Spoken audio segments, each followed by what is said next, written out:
এই বিষয়টি আরেকটু বিস্তার করিয়া বলিলে বোঝা যাইবে। বিভিন্ন দৃষ্টিভঙ্গি হইতে কোনো তত্ত্ব সত্য হইতে পারে, আবার একই কালে সত্য না হইতেও পারে। আপাতত এই কথা সবিরোধী বলিয়া মনে হইতে পারে, কিন্তু আমাদেরকে স্মরণ রাখিতে হইবে শুধু নিরপেক্ষ সত্যই এক, কিন্তু আপেক্ষিক সত্য অবশ্যই নানাবিধ। দৃষ্টান্ত স্বরূপ এই জগতের কথাই ধরুন। এই জগৎ ব্রহ্মাণ্ড অখণ্ড নিরপেক্ষ সত্তা হিসেবে অপরিবর্তনীয়, অপরিবর্তিত, সর্বত্র সমভাবাপন্ন, কিন্তু আপনি আমি প্রত্যেকে নিজ নিজ পৃথক জগৎ দেখি, শুনি ও অনুভব করি। অথবা সূর্যের কথা ধরুন, সূর্য এক, কিন্তু আপনি আমি এবং অন্যান্য শত শত ব্যক্তি উহাকে বিভিন্ন স্থানে দাঁড়াইয়া বিভিন্ন অবস্থায় দেখি।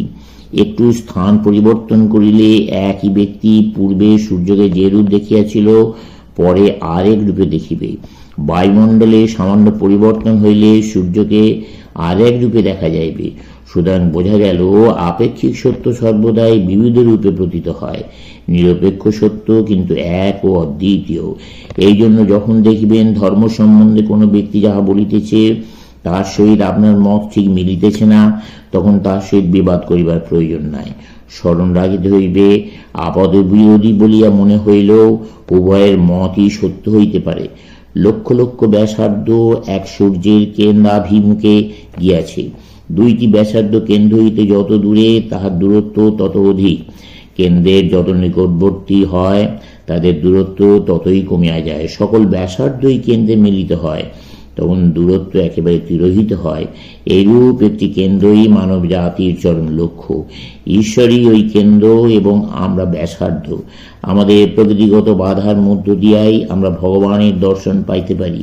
এই স্তরে দণ্ডায়মান হইয়া আমরা নিরপেক্ষ সত্যকে বিভিন্নভাবে দেখিতে বাধ্য। এই কারণেই আমাদের সকল দৃষ্টিভঙ্গি সত্য। সুতরাং কাহারও সহিত বিবাদের প্রয়োজন নাই। বিভিন্নতারূপ সমস্যা সমাধানের একমাত্র উপায় সেই কেন্দ্রের দিকে অগ্রসর হওয়া।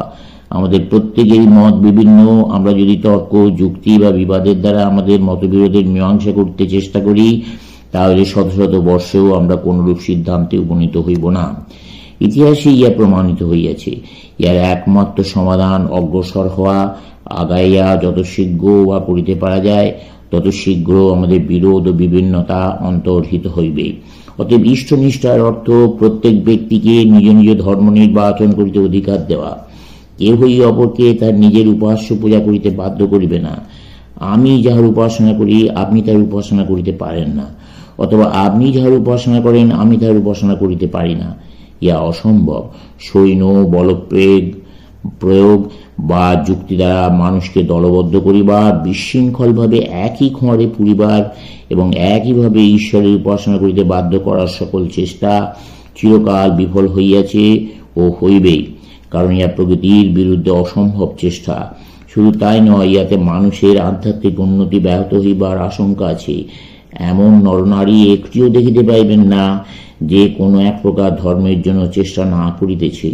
কিন্তু কয়জন লোক তৃপ্ত হইয়াছে, অথবা খুব কম লোকই বাস্তবিক ধর্ম বলিয়া কিছু লাভ করিয়াছে।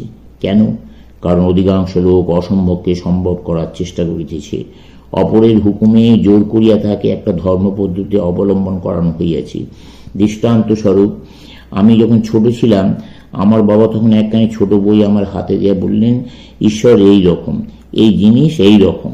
আমার মনে ওই সব ভাব ঢুকাইয়া দেবার তাহার কি প্রয়োজন ছিল? আমি কিভাবে উন্নতি লাভ করিব তাহা তিনি কিরূপে জানিলেন? আমার প্রকৃতি অনুসারে আমি কিরূপে উন্নতি লাভ করিব তার কিছু না জানিয়াই তিনি আমার মাথায় তার ভাবগুলি জোর করিয়া ঢুকাইয়া দেবার চেষ্টা করেন। আর তাহার ফল এই হয় যে আবার উন্নতি বাধাপ্রাপ্ত হয়। আপনারা একটি গাছকে উহার পক্ষে অনুপযোগী মৃত্তিকার উপর বসাইয়া কখনো বড় করিতে পারেন না। যেদিন আপনারা শূন্যের উপর বা প্রতিকূল মৃত্তিকায় গাছ জন্মাইতে সক্ষম হইবেন, সেই দিন আপনারা একটি ছেলের প্রকৃতির দিকে লক্ষ্য না রাখিয়া জোর করিয়া তাহাকে আপনাদের ভাব শিখাইতে পারিবেন। শিশু নিজে নিজেই শিখিয়া থাকে, তবে তাহাকে তাহার নিজের ভাবে উন্নতি করিতে আপনারা সাহায্য করিতে পারেন। সাক্ষাৎভাবে কিছু দিয়া আপনারা তাহাকে সাহায্য করিতে পারেন না। তার উন্নতির বিঘ্নগুলি দূর করিয়া পরোক্ষভাবে সাহায্য করিতে পারেন। নিজস্ব নিয়ম অনুসারী জ্ঞান তার মধ্যে প্রকাশিত হইয়া থাকে। মাটিটা একটু খুঁড়িয়া দিন, যাতে অঙ্কুর সহজে বাহির হইতে পারে। চারিদিকে বেড়া দিতে পারেন, যে কোনো জীব জন্তু চারাটি না খাইয়া ফেলে।